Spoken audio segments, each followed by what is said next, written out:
Rebirth of mister king episode 9। Ipshita उसे tension में आता देख समझाते बोली, हमने आपको अपने बारे में कितना कुछ बता दिया है और आप हैं कि हमें अपने बारे में अभी भी कुछ भी नहीं बताना चाहते। हालात जैसे भी हो अभिमन्यु, लेकिन आपको ये बात माननी पड़ेगी कि कुछ दिनों बाद हमारी शादी है और अगर आप अभी जिस तरह से यह बात छुपा रहे हैं बाद में इसी तरह से सारी बातें छुपाते रहे तो क्या आपको लगता है कि हमारा रिश्ता ज्यादा दिन चल पाएगा। इप्शिता की यह बात सुनकर अभिमन्यु उससे नजरें चुराते हुए धीमी आवाज में बोला, इप्शिता, वो हमें क्लॉस्ट्रोफोबिया है। हम बचपन से ही किसी भी बंद और अंधेरी जगह से डरते हैं। इतना बोलकर अभिमन्यु ने अपनी नजरें नीचे झुका ली। इप्शिता उसकी बात सुनकर बड़ी ही मैच्योरिटी से जवाब देते हुए बोली, इट्स ओक, इसमें इतना अपसेट होने वाली कोई बात नहीं है। हम समझते हैं अभिमन्यु, और वैसे भी हर इंसान को किसी न किसी चीज का डर होता है और आप भी हैं तो इंसान ही। भले ही लोगों ने कुंवर बनाकर आपको ऊंची पोजीशन पर बिठाया हुआ है, लेकिन फिर भी अंदर से तो आप भी नॉर्मल इंसान है ना, हम सब की तरह, इसलिए इतना प्रेशर और टेंशन लेने की जरूरत नहीं है। It's totally fine. इप्शिता के मुंह से ऐसी समझदारी भरी बातें सुनकर अभिमन्यु इप्शिता की तरफ देखने लगा। अभिमन्यु को इस तरह अपनी तरफ देखते हुए पाकर इप्शिता ने आगे कहा, क्या हुआ, आप हमें ऐसे क्यों देख रहे हैं, कुछ गलत कहा क्या हमने? हम बस आपको ये समझाना चाह रहे हैं कि आप यह मत सोचिए कि लोग क्या सोचेंगे, क्योंकि डर पर हमारा काबू नहीं होता और जो सच में आपको प्यार करते हैं ना, वो कभी भी आपको इस चीज के लिए जज नहीं करेंगे। अभिमन्यु ने जैसे ही इप्शिता की यह बात सुनी, उसने थोड़ा रिलैक्स होते हुए कहा, thank you so much Ipshita, हमें समझने के लिए और इतनी अच्छी तरह से समझने के लिए। इप्शिता ने थोड़े शिकायती अंदाज में कहा, आप हमें तो थैंक यू बोलने से मना करते हैं और खुद ही हमें थैंक यू बोल रहे हैं। That's not fair. इप्शिता ने बनावटी नाराजगी दिखाते हुए यह बात बोली और फिर उसने अभिमन्यु की तरफ देखकर मुस्कुराते हुए कहा, वैसे और किस चीज से डर लगता है आपको? अभिमन्यु ने इप्शिता की यह बात सुनी तो उसे घूरते हुए कहा, अच्छा तो अब आप ही हमारा मजाक उड़ा रही हैं। इप्शिता ने जल्दी से ना में अपना सिर हिलाया और अपनी बात को कवर अप करते हुए कहा, नहीं, हम तो बस आपके लिए कंसर्न होकर पूछ रहे थे। आखिर हमें भी तो पता होना चाहिए ना कि जिनसे हमारी शादी होने वाली है उनके बारे में। इतना बोलते बोलते इप्शिता चुप हो गई। इप्शिता के चुप होने पर अभिमन्यु ने एक नजर भरकर उसकी तरफ देखा और फिर उसकी बात का जवाब देते हुए बोला, और किसी भी चीज से नहीं डरते हम, बस यही एक अंधेरे का डर पता नहीं क्यों इस कदर समाया हुआ है, नहीं निकलता हमारे जहन से। इतना बताते हुए अभिमन्यु के माथे पर बल पड़ गए क्योंकि वो फिर से कुछ सोचने लगा था और तभी इप्शिता ने उसके हाथ पर अपना हाथ रखते हुए कहा, कोई बात नहीं, मैंने कहा ना, इट्स ओके। इतना मत सोचिए इस बारे में, और वैसे भी हो सकता है बाद में कभी यह डर ठीक हो जाए। इप्शिता के दोबारा से समझाने पर अभिमन्यु ने धीरे से अपना सिर ऊपर नीचे हिला दिया क्योंकि वह भी उसकी बात से इत्तेफाक रखता था। इतनी बातें करने के बाद इप्शिता भी अपनी जगह से उठकर खड़ी हो गई और बोली, ओके, अब आप रेस्ट करिए, हम भी सोने जाते हैं। एक्चुअली कल हमें नंदिनी से मिलने जाना है क्योंकि हमारे एग्जाम के कुछ नोट्स और हमारा आईडी कार्ड उसके पास ही है, तो हम एग्जाम से पहले ही उसे ले लेना चाहते हैं। हम नहीं चाहते कि हम किसी भी चीज को लेकर लापरवाही करें और फिर एग्जाम देने में कोई भी प्रॉब्लम हो, इसलिए हम कल सुबह सुबह ही नंदिनी से मिलने चले जाएंगे। आपको कोई प्रॉब्लम तो नहीं है ना? ये बात बताते हुए इप्शिता ने अभिमन्यु से पूछा तो वह तुरंत ही बोला, नहीं तो भला हमें क्या प्रॉब्लम होगी, और वैसे आप अकेले क्यों जाएंगी, हम भी चलेंगे आपके साथ। इप्शिता ने भी सवाल किया, लेकिन आपको तो काम होगा ना? अभिमन्यु ने उसकी बात का जवाब दिया, नहीं, कल सुबह तो हम फ्री हैं और इसी बहाने हम भी नंदिनी से मिल लेंगे। आप रेडी हो जाइएगा, बताइए कितने बजे चलना है सुबह।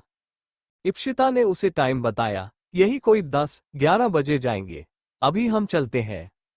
इतना बोलकर इप्शिता अभिमन्यु के कमरे से बाहर जाने लगी। अभिमन्यु ने उसे रोकते हुए कहा, रुकिए इप्शिता। अभिमन्यु की आवाज सुनकर उसने पीछे मुड़कर अभिमन्यु की तरफ देखा।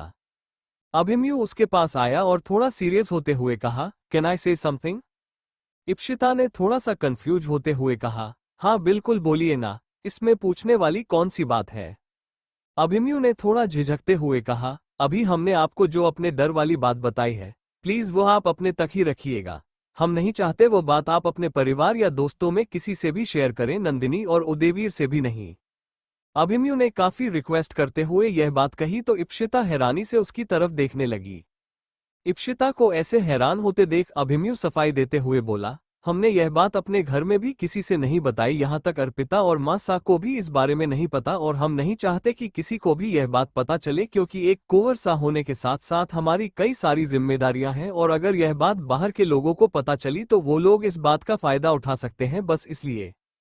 अभिमन्यु अपनी तरफ से पूरी बात एक्सप्लेन करते हुए बोल ही रहा था।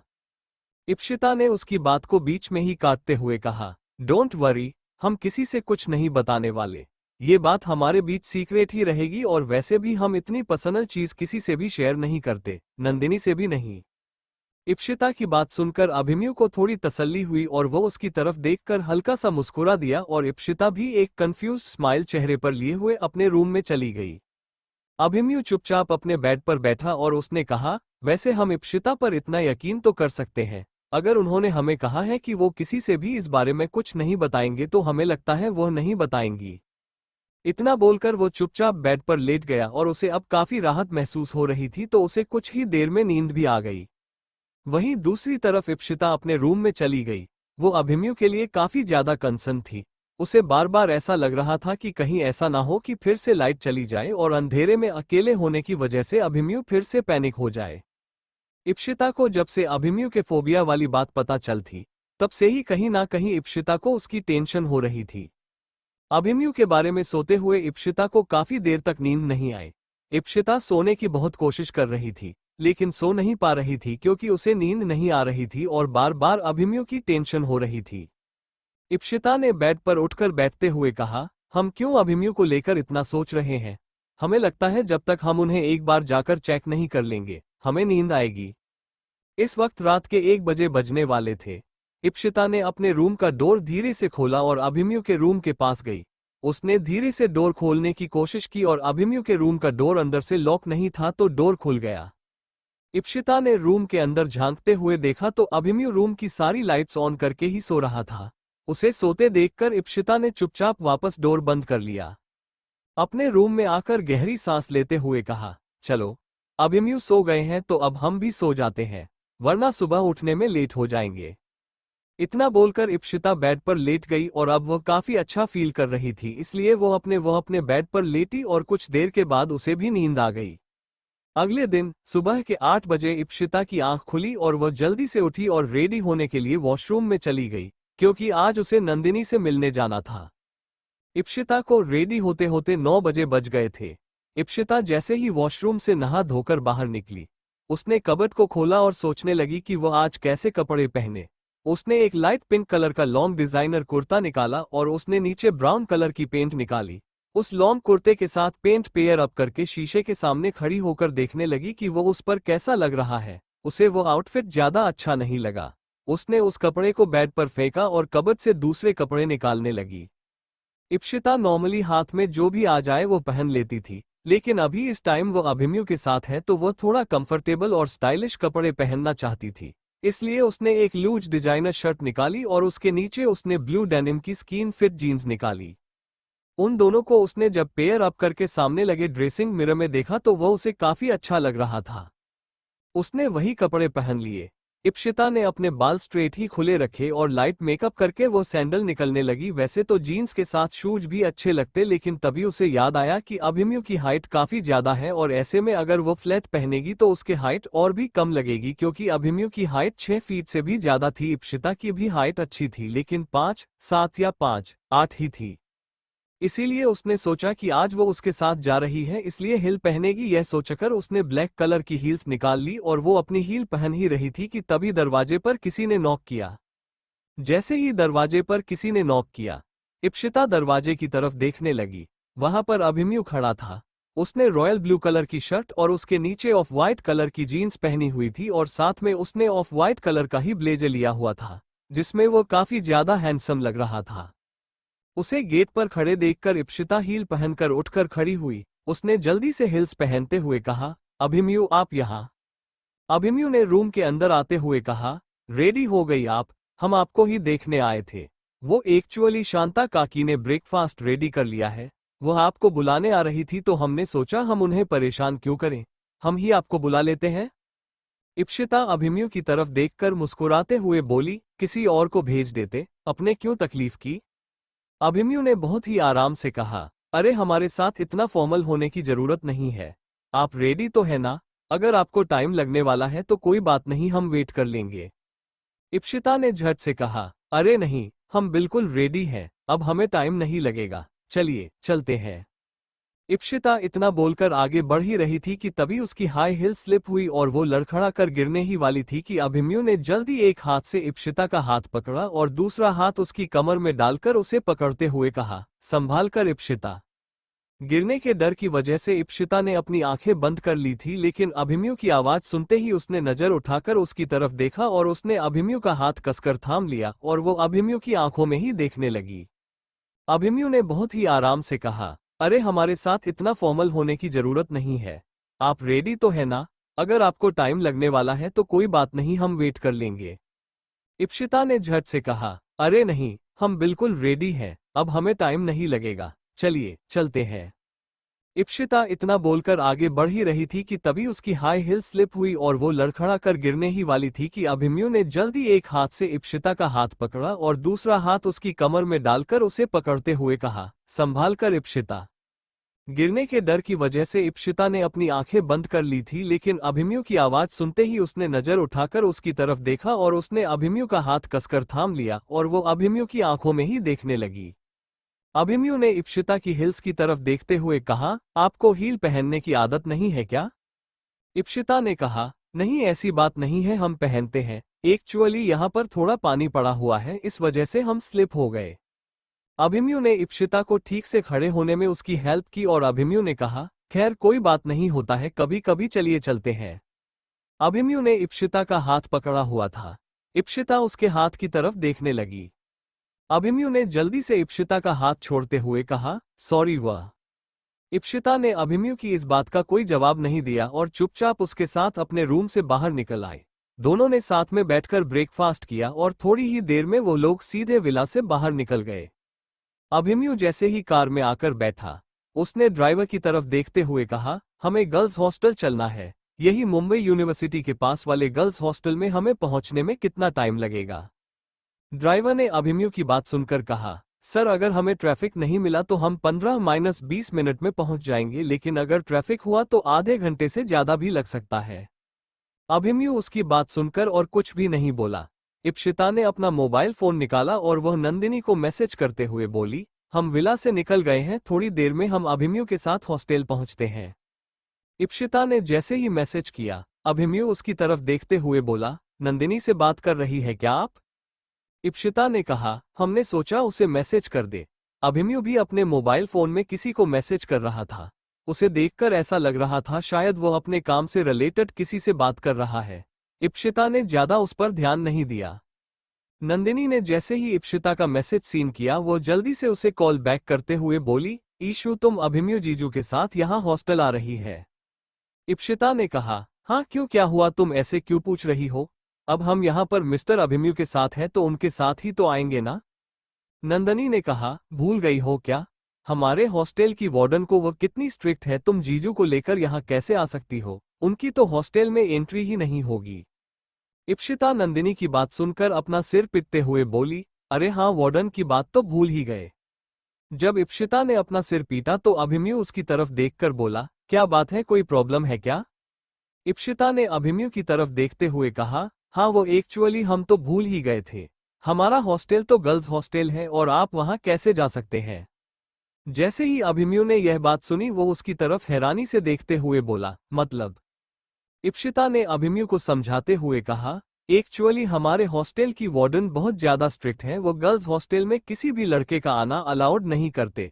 आई नो, हम जानते हैं कि आप कुंवर सा है, लेकिन फिर भी आपको अंदर नहीं आने देंगी। इप्शिता को इतना परेशान होते देखकर अभिमन्यु मुस्कुराते हुए बोला, कोई बात नहीं इप्शिता, इतनी क्यों परेशान हो रही है, यह कोई इतनी बड़ी बात नहीं है, और वैसे भी हमें तो नंदिनी से मिलना था, तो आप काम करिए, आप अपने हॉस्टल जाइएगा और उन्हें बाहर बुला लीजिएगा, हम कहीं और चलकर उनसे मिलेंगे, और जब तक आप बुलाने जाएंगी तब तक हम यही कार में बैठकर उनका वेट कर लेंगे। इप्शिता ने अभिमन्यु की बात सुनी और उसने फोन वापस अपने कान के पास लगाते हुए कहा, नंदिनी वह अभिमन्यु। इप्शिता अपनी बात पूरी बोल भी नहीं पाई, तभी नंदिनी ने कहा, हाँ ठीक है, मैंने सुन ली जीजू की बात, जीजू के पास हर चीज का सॉल्यूशन होता है, खैर कितनी देर में पहुंच रहे हो तुम लोग? इप्शिता ने कहा, यही कोई 10-15 मिनट में। नंदिनी ने कहा, ठीक है, मैं फटाफट रेडी हो जाती हूँ। इप्शिता ने कहा, और हाँ, हमारा एडमिट कार्ड और बाकी का सामान भी रख लेना। इप्शिता की बात सुनते ही नंदिनी ने कहा, हाँ बाबा, तेरा एडमिट कार्ड और सारा सामान मैंने पहले ही पैक करके रख लिया है, तुम लोग आओ, मैं वेट कर रही हूँ। इप्शिता ने कॉल कट कर दिया। वहीं दूसरी तरफ अभिमन्यु के चाचा, जिन्हें इस बारे में कोई भी आइडिया नहीं था कि अभिमन्यु अचानक से इस तरह कहाँ बाहर गया है, वो उसके बारे में पता करवाने की कोशिश कर रहे थे, लेकिन उन्हें अभी तक कोई बात पता नहीं चली थी। उन्होंने फोन पर किसी से बात करते हुए कहा, पता करो अभिमन्यु है कहाँ पर और वह किसके साथ है, और ऐसा कौन सा काम पड़ गया जो उसे अकेले बिना ऑफिस के किसी स्टाफ को लिए बगैर जाना पड़ा। उसने अपनी 1 हफ्ते की मीटिंग डिले कर दी और सारा काम इतनी जल्दी में निपटा लिया, आखिर बात क्या है? कुछ तो गड़बड़ जरूर है, मुझे जल्द से जल्द सारी इन्फॉर्मेशन चाहिए। अभिमन्यु के चाचा पता करना चाह रहे थे कि आखिर अभिमन्यु कहाँ है और कर क्या रहा है, क्योंकि अभिमन्यु का मेन मोटिव मुंबई आकर इप्शिता को उसके एग्जाम्स दिलाने का था। वह तो बस काम के बहाने से उसे लेकर यहाँ पर आया था। उसने यह बात ऑफिस में किसी को भी नहीं बताई थी और घर में भी मासा के अलावा उसने पर्सनली किसी से कुछ नहीं कहा। इसलिए अभिमन्यु के चाचा और चाची को भी इस बारे में कोई आइडिया नहीं था। वो अब ये बात जानने के लिए काफी ज्यादा डेस्पेरेट हो रहे थे कि आखिर अभिमन्यु है तो है कहाँ। वही अभिमन्यु और इप्शिता जो अभी तक कार में बैठे थे, वो थोड़ी ही देर बाद सीधे हॉस्टल के बाहर पहुंचे और जैसे ही कार रुकी, इप्शिता कार में बैठे बैठे ही अपने हॉस्टल की तरफ देखने लगी। हॉस्टल को इतने दिनों बाद अपनी आंखों से देखकर इप्शिता को बड़ा अच्छा लग रहा था। उसके चेहरे पर बड़ी सी मुस्कुराहट आ गई थी। इप्शिता की मुस्कुराहट देखकर अभिमन्यु काफी ज्यादा खुश हो गया। इप्शिता जल्दी से कार से बाहर निकलने लगी। अभिमन्यु भी अपनी साइड से बाहर निकलते हुए बोला, जाइए जल्दी से नंदिनी को बुला लाइए, क्योंकि हमें वेट करना ज्यादा पसंद नहीं है। इप्शिता ने मुस्कुराते हुए कहा, वेट करना किसी को भी पसंद नहीं होता, हम जानते हैं, और आप बिल्कुल भी फिक्र मत करिए, हम बस यूं गए और यूं आए। अभिमन्यु वही इप्शिता के साथ ही खड़ा था। तभी हॉस्टल के बाहर कुछ छोटे छोटे बच्चे थे जो अपने हाथ में कई सारे फ्लावर्स बुके लिए हुए थे। उन्होंने जैसे ही इप्शिता और अभिमन्यु को हॉस्टल के पास आते हुए देखा, उन लोगों ने देखा कि वह दोनों ही कार से उतरे हैं, तो वह बच्चे समझ गए हैं कि वह दोनों ही अमीर घर से हैं। वह भागते हुए उनके पास आए और उनमें से एक बच्चा अभिमन्यु के पास आकर बोला, भैया भैया प्लीज हमसे ये फ्लावर खरीद लो। अभिमन्यु का ड्राइवर उन बच्चों की तरह वह देखकर उनके बीच में आते हुए बोला, क्या कर रहे हो तुम लोग, जाओ यहाँ से। अभिमन्यु ने अपने ड्राइवर को रोकते हुए कहा, रहने दीजिए। फिर उन बच्चों की तरफ देखते हुए बोला, नो थैंक्स, हमें ये फ्लावर्स नहीं चाहिए। इप्शिता अभिमन्यु की तरह हैरानी से देखने लगी, क्योंकि अभिमन्यु बड़े ही प्यार से उन बच्चों से बात कर रहा था। तभी उन फ्लावर बेच रहे बच्चों में से एक बच्चे ने कहा, भैया प्लीज खरीद लो ना, हमारी बोनी हो जाएगी और आप भाभी को दे देना। इप्शिता ने जैसे ही यह बात सुनी, वह हैरानी से बच्चों की तरफ देखने लगी। तभी उनमें से एक थोड़े से बड़े बच्चों ने कहा, हाँ भैया ले लो, भगवान हमेशा आप लोगों की जोड़ी सलामत रखेगा। अभिमन्यु उनकी बात सुनकर इप्शिता की तरफ देखने लगा। इप्शिता को समझ नहीं आ रहा था कि वो इस बात पर किस तरह से रिएक्ट करे। अभिमन्यु ने अपनी जेब से 500 की नोट की घड़ी निकली और उसे उन सारे बच्चों में आपस में बांटते हुए कहा, कोई बात नहीं, आप लोग ये पैसे लीजिए। उन बच्चों ने जैसे ही पैसे लिए वो सब वहां से चले गए, लेकिन एक छोटी सी लड़की वहीं पर खड़ी थी। उसके हाथ में गुलाब का सिर्फ एक ही बुके था, वो रेड रोजेस वाला बुके है। उसने उसे अभिमन्यु की तरफ बढ़ते हुए कहा, भैया इसे भी आप ले लो। अभिमन्यु ने उस बच्ची के सर पर अपना हाथ फिरते हुए कहा, okay thank you so much. इतना बोलकर अभिमन्यु ने उस बच्ची को भी पैसे दे दिए और वो बच्ची वहां से चली गई। अभिमन्यु के हाथ में वो रेड रोज का छोटा सा बुके था। उसने उस फ्लावर बुके की तरफ देखते हुए अपने मन में कहा, क्या करेंगे हम इसका, वो लड़की हमें देकर चली गई, हम उसे मना भी नहीं कर पाए, क्या करें? क्या हमें इसे इप्शिता को दे देना चाहिए? इप्शिता उस फ्लावर बुके की तरफ देख रही थी और वह भी यही सोच रही थी, अगर अभिमन्यु ने हमें ये फ्लावर बुके दिया तो क्या हमें ये ले लेना चाहिए? इप्शिता अपने मन में ये सोच ही रही थी। तभी अभिमन्यु ने धीरे धीरे अपना हाथ इप्शिता की तरफ बढ़ाया और वह फ्लावर बुके उसे देते हुए बोला, यह आप ही रख लीजिए, हम क्या करेंगे इसका? इप्शिता ने भी थोड़ा सोचने के बाद फ्लावर बुके को लेते हुए कहा, ओह थैंक्स, ये फ्लावर्स काफी सुंदर है। इतना बोलकर इप्शिता उन फ्लावर्स को स्मेल करने लगी और अभिमन्यु इप्शिता की तरफ देखकर मुस्कुराने लगा। इप्शिता ने उस फ्लावर बुके को अपने दोनों हाथों से पकड़ते हुए कहा, हम नंदिनी को बुलाकर लाते हैं।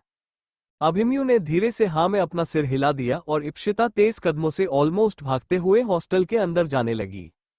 अभिमन्यु ने पीछे से इप्शिता को आवाज देते हुए कहा, आराम से इप्शिता, संभाल कर चलिए। आपने हिल्स पहनी है, गिर मत जाइएगा।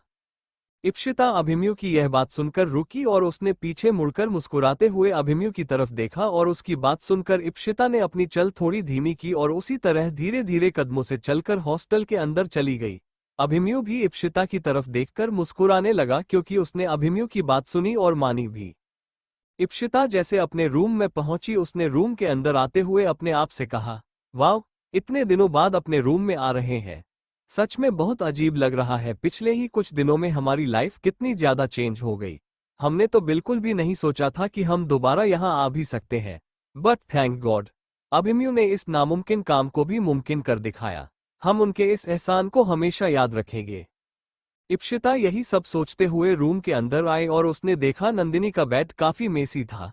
उसकी बुक्स नोट्स सब बेड पर फैले हुए थे और वही उसका बेड बिल्कुल नीट एंड क्लीन था। नंदिनी ने उसके बेड को छुआ तक नहीं था। ये देखकर इप्शिता काफी खुश हो गई।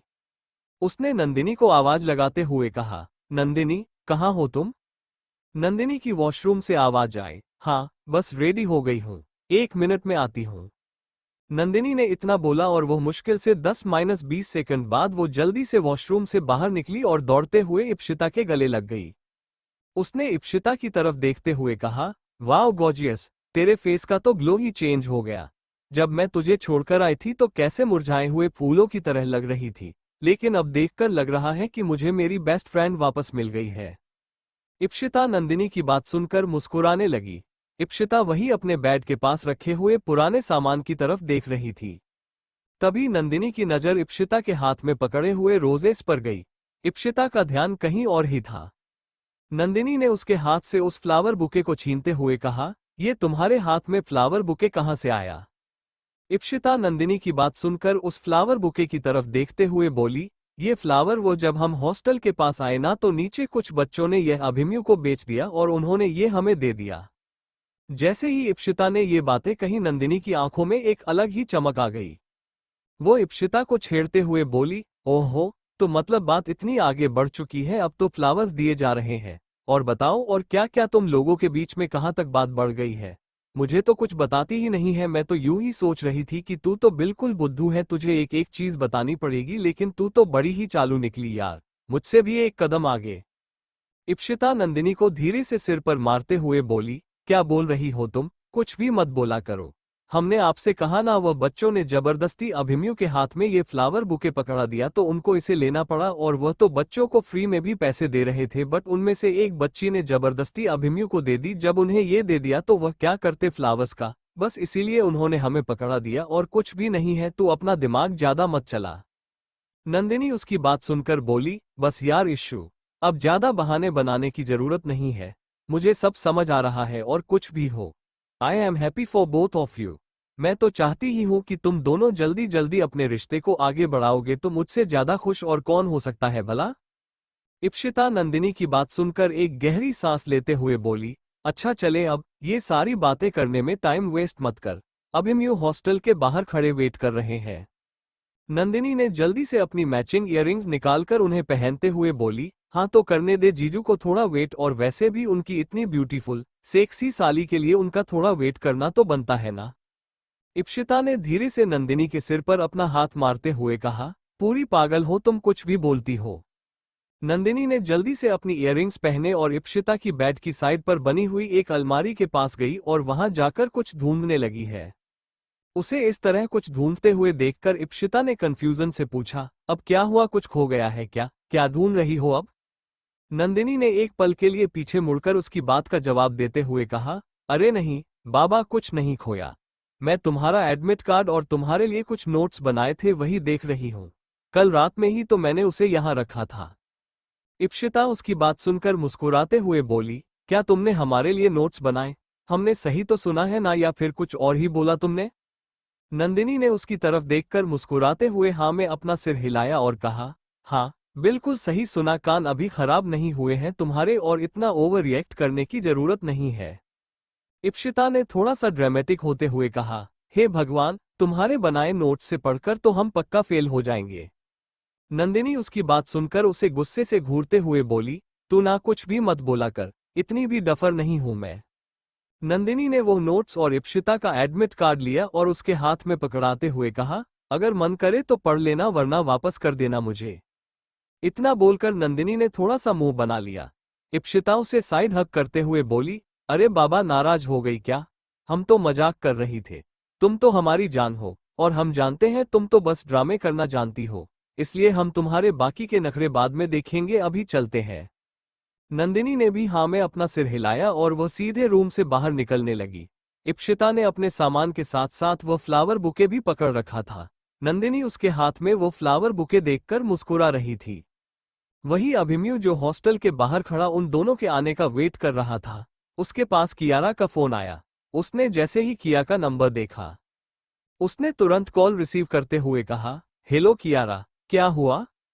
कियारा ने फोन पर उससे पूछा, भाई साहब आप ठीक से वहां पहुंच गए ना? अभिमन्यु ने उसकी बात का जवाब देते हुए कहा, हाँ हम तो कल ही यहां पहुंच गए थे। सॉरी, वो हम आपको इन्फॉर्म करना भूल गए। एक्चुअली काफी ज्यादा थक गए थे ना, इसलिए। कियारा ने उसे बताया, कोई बात नहीं भाई साहब, बस हमें आपकी थोड़ी फिक्र हो रही थी इसलिए आपको कॉल कर लिया, वैसे हमने डिस्टर्ब तो नहीं किया ना? अभिमन्यु ने कहा, अरे नहीं, कैसी बात कर रही है आप भला, हम आपके फोन कॉल से क्यों डिस्टर्ब होने लगे? अर्पिता के बाद आप ही तो हैं जिनके साथ हम सारी बातें शेयर करते हैं। कियारा अभिमन्यु से बात कर ही रही थी कि तभी नंदिनी और इप्शिता बाहर आई और वही कार के पास ही आकर खड़ी हो गई। नंदिनी अभिमन्यु से कुछ बोलने जा ही रही थी कि इप्शिता ने उसका हाथ पकड़ते हुए कहा, एक मिनट रुक जाओ। अभिमन्यु किसी से बात कर रहे हैं, उनकी बात खत्म हो जाने दो, उसके बाद बात करना। नंदिनी ने इस बात पर भी इप्शिता को छेड़ते हुए कहा, क्या बात है, अभी तो तेरी शादी हुई नहीं और तू अभी से अपने होने वाले हस्बैंड की इतनी फिक्र करने लगी? मतलब तूने सोच लिया है कि तू बिल्कुल एक सच्ची वाली धर्मपत्नी बनने वाली है ना? इप्शिता ने अपने सिर पर हाथ मारते हुए कहा, वाह नंदिनी, आप सारी बातों को अपनी तरह से कितनी अच्छी तरह से मोड़ लेती हो। मतलब कुछ भी, और वैसे भी हम तो बस इतना कह रहे हैं कि अभी उन्हें डिस्टर्ब मत करो, 2 मिनट वेट। नंदिनी ने उसकी बात बीच में ही काटते हुए कहा, बस बस, मुझे ज्यादा एक्सप्लेनेशन देने की जरूरत नहीं है। करो करो, वैसे भी तुझे तो जीजू की और भी ज्यादा फिक्र करनी चाहिए, उन्होंने तेरा पूरा साल बर्बाद होने से जो बचा लिया, वरना तेरी सारी मेहनत पानी में चली जाती। इप्शिता नंदिनी की बात सुनकर अपना सिर हिलाते हुए बोली, वैसे बात तो तुम बिल्कुल ठीक कह रही हो नंदिनी, और इसके लिए तो हम उनका जितना भी शुक्रिया अदा करें उतना कम है, लेकिन तुम्हें पता है वो हमें इस बात के लिए थैंक्स तक नहीं बोलने देते। ये बात बोलकर अभिमन्यु के बारे में सोते हुए इप्शिता के चेहरे पर प्यारी सी शर्मा भरी मुस्कुराहट आ गई, लेकर अचानक से ही जैसे उसे कुछ याद आया और उसके चेहरे के एक्सप्रेशन एकदम ही चेंज हो गए, जिसे कि नंदिनी ने भी काफी अच्छी तरह से नोटिस कर लिया। मुस्कुराते हुए इप्शिता के चेहरे के एक्सप्रेशन एकदम ही चेंज हो गए और वह थोड़ी सी उदास लगने लगी, ऐसा लग रहा था जैसे कि उसे अचानक से ही कोई बात याद आ गई हो। नंदिनी ने इप्शिता की बात सुनकर उसके कंधे पर हाथ रखते हुए कहा, तू अभी भी किसी बात को लेकर परेशान है क्या? इप्शिता ने थोड़ा सोचते हुए कहा, नहीं यार, हम परेशान तो नहीं है, बट। इतना बोलकर वो फिर से चुप हो गई और नंदिनी इप्शिता के एक्सप्रेशंस देख रही थी। उसने उसके हाथ पर अपना हाथ रखते हुए कहा, बताना क्या सोच रही है? इप्शिता ने उसकी बात का जवाब देते हुए कहा, कुछ नहीं, हम बस यही सोच रहे थे कि शुरू से लेकर अब तक हमेशा हर कदम पर अभिमन्यु ने हमारी कितनी हेल्प की है और हम कभी भी उनकी किसी चीज में हेल्प नहीं कर पाए हैं। बस यही सोचकर हमें थोड़ा बुरा लगता है और हमें ऐसा लगता है कहीं हम सेल्फिश तो नहीं नजर आ रहे ना? नंदिनी ने इप्शिता के कंधे पर अपना हाथ रखते हुए कहा, तू भी ना बिल्कुल पागल है, ये सब क्यों सोचती है? ऐसा कुछ भी नहीं है, और वैसे भी कभी आगे बहुत बार ऐसा टाइम भी आएगा, उस वक्त तुम उनकी हेल्प कर देना तो हिसाब बराबर हो जाएगा। नंदिनी की बात सुनकर इप्शिता थोड़ा सा अच्छा फील करने लगी। उसने बस हाँ में अपना सिर हिला दिया। अभिमन्यु जो अपनी कार के पास खड़ा होकर कियारा से बात कर रहा था, कुछ देर बात करके उसका हाल चाल पूछ लेने के बाद कियारा ने कहा, ठीक है भाई साहब, अभी आप जाए, हम आपसे बाद में बात करेंगे। अभिमन्यु ने कहा, अच्छा, अपना और अदिति का ख्याल रखना। कियारा ने कहा, जी भाई साहब। कियारा ने इतना बोलकर कॉल कट डिस्कनेक्ट कर दिया और ठीक उसी वक्त कियारा के पीछे से एक आवाज आई, किससे बात कर रही थी आप? कियारा ने जैसे ही वो आवाज सुनी उसकी सांसें गले में अटक गई और उसकी हिम्मत नहीं हो रही थी कि वो पीछे मुड़कर देखे। तारांकन वही अभिमन्यु ने कॉल डिस्कनेक्ट किया और वह नंदिनी और इप्सिता की तरह देखने लगा। वो दोनों आपस में चुपके चुपके बात कर रही थी। अभिमन्यु उन दोनों को इस तरह बात करते देखकर मुस्कुराने लगा। उसने आगे जाकर उन दोनों की तरफ देखते हुए कहा, क्या बात है नंदिनी, आपकी दोस्त आपको इतने दिनों बाद मिली है तो इसका मतलब है सारी बातें आप उनसे यही रास्ते में ही खड़े होकर कर लेंगी क्या? हमें नहीं लगता इस तरह रास्ते में खड़े होकर बात करना ठीक होगा, हमें बात करने के लिए कहीं और चलना चाहिए। अभिमन्यु की यह बात सुनकर नंदिनी और इप्सिता दोनों उसकी तरफ देखने लगी। तभी नंदिनी ने कहा, हेलो जीजू, कैसे हैं आप? अभिमन्यु ने कहा, हम अच्छे हैं, आप बताइए। आपको देखकर तो लग रहा है आपने अपनी फ्रेंड को काफी मिस किया है ना? नंदिनी ने तुरंत हाँ में अपना सिर हिलाते हुए कहा, हाँ बिल्कुल जीजू। एक्चुअली क्या है ना, मैं हॉस्टल रूम में कभी भी अकेली नहीं रही और अभी जब मैं वापस आई तब से मैं ईशू के बिना ही हॉस्टल में रहना पड़ रहा था तो मुझे ईशू की बहुत याद आ रही थी। थैंक यू सो मच जो आप उसे यहाँ ले आए। Thank you so much. Abhimanyu Nandini को इतना खुश देखकर बस मुस्कुराते हुए बोला, अगर आप हमें इतना थैंक यू बोलेगी तो कैसे काम चलेगा? थैंक यू ना बोलकर आप हमें कोई ऐसी जगह सजेस्ट करिए जो यहाँ पर सबसे अच्छी और पीसफुल हो। नंदिनी ने जैसे ही अभिमन्यु की यह बात सुनी उसने उसकी ही बात दोहराते हुए कहा, अच्छी और पीसफुल जगह? ओके चलिए हम आपको एक जगह पर ले चलते हैं, चलिए कार में बैठिए। अभिमन्यु ड्राइवर के बगल वाली सीट पर बैठा और इप्सिता नंदिनी के साथ बैक सीट पर बैठ गई। नंदिनी ने ड्राइवर की तरफ देखते हुए कहा, भैया मैं आपको रास्ता बताती हूँ, चलिए आगे से राइट लीजिए। जैसे ही इप्सिता ने नंदिनी की यह बात सुनी वह हैरानी से उसकी तरफ देखते हुए बोली, नंदिनी क्या हम वहाँ? इप्सिता बोल ही रही थी कि नंदिनी ने उसके हाथ पर अपना हाथ रखते हुए कहा, बिल्कुल सही समझी तुम, हम वहीं जा रहे हैं। इप्सिता ने ना में अपना सिर हिलाते हुए कहा, लेकिन अभिमन्यु वहाँ कैसे जा सकते हैं? अभिमन्यु ने जैसे ही इप्सिता की यह बात सुनी उसने फ्रंट मिरर में इप्सिता की तरफ देखते हुए कहा, क्यों क्या हुआ इप्सिता, आप ऐसा क्यों बोल रही हैं? इप्सिता नंदिनी की तरफ देख ही रही थी। नंदिनी ने बहुत ही बेपरवाही से कहा, अरे जीजू ये पागल है, आप रिलैक्स होकर बैठिए और ट्रस्ट मी आप उस जगह पर बहुत कंफर्टेबल रहेंगे और एक बार आपने उस जगह का खाना ट्राई कर लिया ना तो आई एम श्योर जब तक आप यहाँ हैं 2 से 3 बार तो आप उस जगह पर चले ही जाएंगे। अभिमन्यु नंदिनी को इतना कॉन्फिडेंटली बात बोलते देखकर बोला, अच्छा क्या सच में? तब तो हम जरूर जाना चाहेंगे वहां और खाना भी ट्राई करेंगे वहां का। नंदिनी ने हाँ में अपना सिर हिलाते हुए कहा, हाँ बिल्कुल, बस आप चलिए और देखते जाइए। नंदिनी ने जब ये बात बोली तो इप्सिता उसकी तरफ देखकर ना में अपना सिर हिलाते हुए बोली, क्या कर रही हो नंदिनी तुम? अभिमन्यु को उस जगह पर ले जाना हमें नहीं लगता ठीक होगा। इप्सिता ने यह बात धीमी आवाज में बोली और नंदिनी ने उसे चुप करवाते हुए कहा, तू चुप कर, बेकार में ही टेंशन लेती है। वहीं महल में कियारा ने जैसे ही अभिमन्यु से बात करके फोन रखा उसके पीछे से एक आवाज आई, किस से बात कर रही थी आप? कियारा उस आवाज को सुनते ही पहचान गई कि यह आवाज किसी और की नहीं बल्कि उसके बाबा सा की है। कियारा उनकी बात सुनकर थोड़ी हैरानी से उनकी तरफ देखने लगी और वह अपने बाबा के इस तरह अचानक सामने आ जाने पर काफी ज्यादा घबरा गई थी। कियारा के पापा उसके सामने आकर खड़े हुए और उन्होंने बड़ी ही सख्ती से पूछा, कियारा क्या आप अभी अभिमन्यु से बात कर रही थी? कियारा ने अपने बाबा का ये सवाल सुनते ही अपने मन में कहा, अभी अगर हमने बाबा सा को बता दिया कि हम अभिमन्यु भाई से बात कर रहे थे तो वह हमसे 1000 सवाल जवाब करेंगे और साथ में ये भी पूछेंगे कि वह कहाँ है और हम उन्हें पूरी बात नहीं बता सकते तो फिर हम बाबा सा को क्या जवाब दें? कियारा ये बात सोच ही रही थी कि उसने धीरे से ना में अपना सिर हिलाते हुए कहा, बाबा सा कैसी बात कर रहे हैं आप? हम भला अभिमन्यु भाई सा से बात क्यों करेंगे? हम तो अपनी कॉलेज वाली फ्रेंड से बात कर रहे थे। नरेंद्र को कियारा की बातों पर जरा भी यकीन नहीं हो रहा था।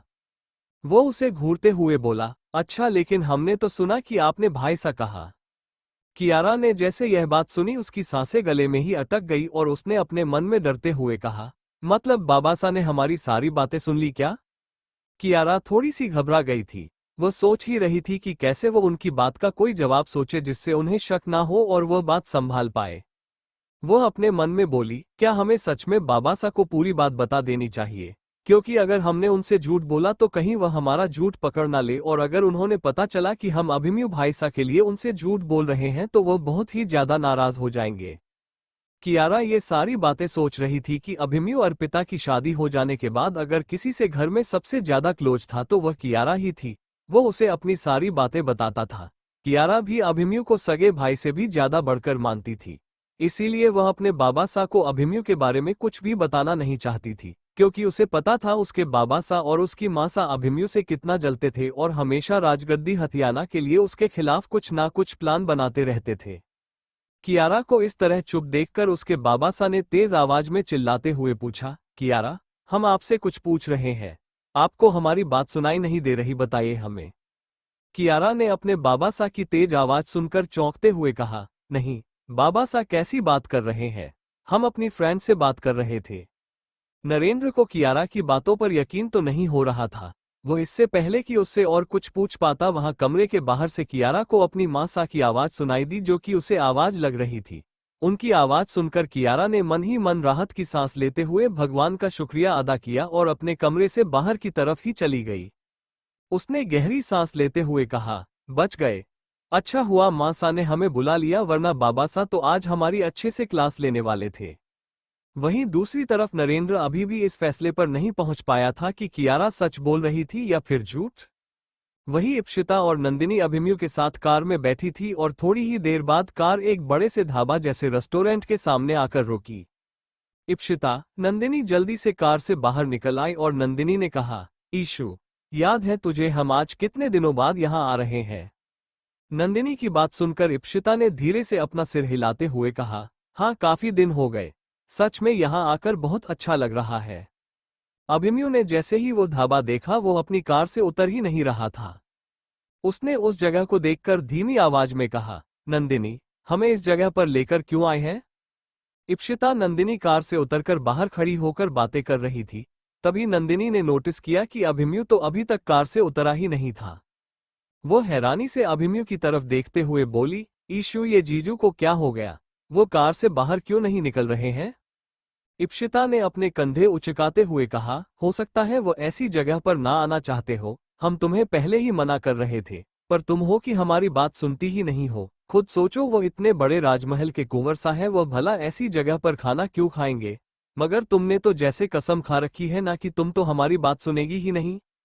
इप्सिता की बात सुनकर नंदिनी थोड़ा सोच में पड़ गई और उसने इप्सिता को घूरते हुए कहा, क्यों, क्या बुराई है इस जगह में? और तू तो जानती है यहाँ का खाना कितना टेस्टी होता है। इप्सिता ने कहा, हाँ हम जानते हैं, लेकिन सब रॉयल फैमिलीज के बच्चे हमारी तरह नहीं होते हैं। तुझे यह बात क्यों नहीं समझ में आती? नंदिनी ने इप्सिता की बात इग्नोर की और वह कार के शीशे के पास जाकर उसने शीशे को अपने हाथ से टैप किया। अभिमन्यु ने कार का शीशा नीचे करते हुए कहा, नंदिनी, आप हमें यहाँ क्यों लेकर आए हैं? नंदिनी ने अभिमन्यु की बात सुनकर अपने मन में कहा, लगता है इप्सिता सही कह रही थी। नंदिनी सोच ही रही थी कि अभिमन्यु ने उसके चेहरे के आगे अपना हाथ हिलाते हुए कहा, क्या सोचने लगी आप? आपसे कुछ पूछ रहे हैं? नंदिनी ने कहा, जीजू आप पहले कार से बाहर तो निकलिए, फिर मैं आपको बताती हूँ। अभिमन्यु नंदिनी की बात सुनकर कार से बाहर उतरा और नंदिनी ने कहा, जीजू यही तो है वो जगह जहाँ मैं आपको लेकर आई हूँ। एक बार आप इस जगह का खाना खाकर तो देखिए, बहुत ही टेस्टी होता है। मैं और ईशु तो हमेशा ही कॉलेज खत्म करने के बाद यहाँ पर लंच करने आते थे। आई एम श्योर, एक बार अगर आपने भी यहाँ का खाना टेस्ट कर लिया ना तो आपको भी यह बहुत पसंद आएगा। नंदिनी एक ही सांस में सारी बातें बोलने जा रही थी। जैसे ही अभिमन्यु ने सारी बात सुनी वो इप्सिता की तरफ बड़ी ही हैरानी से देखते हुए बोला, इप्सिता सीरियसली आप यहाँ का खाना खाती थी? हमें तो यकीन ही नहीं हो रहा कि आप इस जगह पर आई थी। इप्सिता ने धीरे से हाँ में अपना सिर हिलाते हुए कहा, जी वो आप इस जगह को देखकर इसे बिल्कुल भी जज मत करिए। एक बार आप अंदर चलिए, आपको सच में यहाँ का एटमॉस्फेयर बहुत अच्छा लगेगा और खाना भी पसंद आएगा। अभिमन्यु का उस ढाबे के अंदर जाने का बिल्कुल भी मन नहीं कर रहा था, लेकिन नंदिनी और इप्सिता दोनों ने ही उसे अंदर चलने की रिक्वेस्ट की तो अभिमन्यु को ना चाहते हुए भी मानना पड़ा और वो चुपचाप उन दोनों के साथ उस ढाबे के अंदर गया। वहां का एटमॉस्फेयर वाकई में बहुत ही अच्छा था। सब कुछ बिल्कुल देसी तरीके से बना हुआ था। वहां पर बिना एसी के भी काफी ठंडक थी। अभिमन्यु वहां पर आकर बैठा। इप्सिता देख रही थी कि अभिमन्यु शायद थोड़ा अनकंफर्टेबल फील कर रहा था। इप्सिता अभिमन्यु से कुछ पूछने जा ही रही थी कि उससे पहले ही नंदिनी ने कहा, हाँ तो बताइए जीजू क्या खाएंगे आप? ये रहा मेनू कार्ड। अभिमन्यु ने कहा, हमें तो इस जगह के बारे में ज्यादा कुछ पता नहीं है, तो एक काम करिए, आप ही अपने मनपसंद कोई भी डिश मंगा लीजिए, हम वही खा लेंगे। नंदिनी ने जैसे ही यह बात सुनी उसने खुश होते हुए कहा, ठीक है, फिर मैं अपनी तरफ से कुछ अच्छा ऑर्डर कर देता हूँ। ईशु, तू अपना ऑर्डर खुद देगी या तेरा भी मैं ही ऑर्डर दे दूँ? इप्शिता ने कहा, तुम जानती तो हो हम क्या खाएंगे, तो फिर क्यों पूछ रही हो? नंदिनी ने कहा, ठीक है, मैं ही ऑर्डर दे देती हूँ। नंदिनी उन दोनों के खाने का ऑर्डर दे रही थी, तभी अभिमन्यु ने इप्शिता की तरफ देखा, वो वहां काफी ज्यादा खुश लग रही थी। अभिमन्यु ने अपने मन में कहा, हमें बिल्कुल भी आइडिया नहीं था कि इप्शिता इतनी ज्यादा डाउन टू अर्थ होगी। हम तो सोच रहे थे कि वह बाकी रॉयल फैमिली के बच्चों की तरह ही नखरे करती होगी, लेकिन अभी तक तो हमें ऐसा बिल्कुल भी कहीं फील नहीं हुआ, बल्कि वह तो बिल्कुल एक नॉर्मल लड़की की तरह ही रहती है। अभिमन्यु इप्शिता की तरह देखकर यह बात सोच रहा था, तभी इप्शिता की नजरें अभिमन्यु की नजरों से मिली और इप्शिता ने अपनी पलकें झुका ली। अभिमन्यु इप्शिता को इस तरह शर्माते देखकर हल्का सा मुस्कुरा दिया। नंदिनी ने उन दोनों की आंख में चोली को नोटिस किया। वह अपनी गले को साफ करते हुए बोली, अहम अहम, वैसे आप लोगों को इस तरह से छुप छुप कर एक दूसरे को देखने की जरूरत नहीं है। आप लोगों की एंगेजमेंट हो गई है, बहुत जल्द शादी होने वाली है। आप लोग चाहे तो डायरेक्टली भी एक दूसरे से बात कर सकते हैं। इस तरह से चुपचाप छिप छिप कर वन साइडेड लवर वाली फीलिंग क्यों ले रहे हैं आप दोनों? नंदिनी इतना बोल रही थी कि इप्शिता ने नंदिनी के हाथ पर अपनी कोहनी मारते हुए कहा, चुप करो तुम, कुछ भी बोलती हो। अभिमन्यु नंदिनी की बात सुनकर थोड़ा सा ऑकवर्ड हो गया। वो दूसरी तरफ देखने लगा। तभी उन लोगों के लिए नंदिनी ने जो खाना ऑर्डर किया था वो तुरंत ही टेबल पर आ गया। नंदिनी ने इप्शिता को छेड़ते हुए कहा, तुम बैठी क्यों हो? जाओ अपने होने वाले हस्बैंड को खाना सर्व करो। इप्शिता नंदिनी की यह बात सुनकर उसे घूरते हुए देखने लगी। नंदिनी ने कहा, अब मुझे ऐसे घूर कर डरना बंद कर और मैं बोल रही हूँ वो कर। चल अपनी जगह से उठ और जाकर जीजू को खाना सर्व कर जल्दी। मैं तेरा कोई बहाना नहीं सुनने वाली। इतना बोलकर नंदिनी इप्शिता को घूरते हुए देख रही थी। नंदिनी ने इप्शिता को चेयर से उठाने के लिए ऑलमोस्ट धक्का देते हुए कहा, क्या सोच रही है, अब जाना? अभिमन्यु नंदिनी और इप्शिता को इस तरह बात करते देखकर बोला, नहीं नंदिनी, रहने दीजिए, हम खुद से सर्व कर सकते हैं। इप्शिता को हमें सर्व करने की कोई जरूरत नहीं है। इप्शिता अभिमन्यु को बोलते हुए देखकर अचानक से उठकर खड़ी हो गई और उसने कहा, इट्स ओके, हम सर्व कर देते हैं। इप्शिता खड़ी हो गई थी तो अभिमन्यु ने भी फिर उसे मना नहीं किया और वो इप्शिता की तरफ ही देखने लगा है। इप्शिता ने अपनी प्लेट में और अभिमन्यु की प्लेट में खाना सर्व किया। अभिमन्यु ने कहा, बस करिए, हमें ज्यादा भूख नहीं है, हम इतना ही खा लेंगे। अभिमन्यु की बात सुनकर इप्शिता रुक गई।